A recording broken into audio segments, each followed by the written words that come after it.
અમદાવાદમાં તારાજી બાદ રાજ્ય સરકારે પેકેજ જાહેર કર્યું છે। રાહત પેકેજ અંગે મેયર હિતેશ બારોટની પ્રતિક્રિયા પણ સામે આવી છે।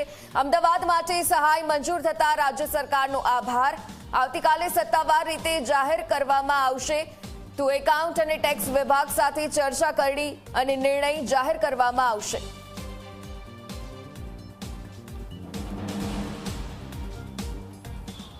राज्य सरकार पहला तो आभार मानीश कि राज्य सरकारे जे रीते सूरतना अंदर जाहेरात करवामां आवी छे जे लोकोने वरसादनी अंदर जे नुकसान थयुं छे ए नुकसाननी सरभर करी ना शके पण जे कंई सहायता मळशे अने नगरजनोने एना माटे शुं आर्थिक सहाय मळे ए माटेनुं एक राज्य सरकारे जे पेकेज जाहेर कर्युं छे अने राज्य सरकारनो पहला तो आभार मानीशुं कि राज्य सरकारे अमदावादी नगरजनों माटे आ व्यवस्था करी छे अने अमदावाद महानगर पण आ ज पेटर्न प्रमाणे जे सूरतनी अंदर महानगर द्वारा जे करवामां आव्युं छे ए ज पेटर्नथी करवा माटे माननीय कमिशनरश्री अने अमारा एकाउंट विभाग अने टेक्स विभाग जोडे चर्चा विचारणा करी आवतीकाले आ विषय पर निर्णय करवामां आवशे अने निर्णय करी प्रजानी वच्चे मूकीशुं।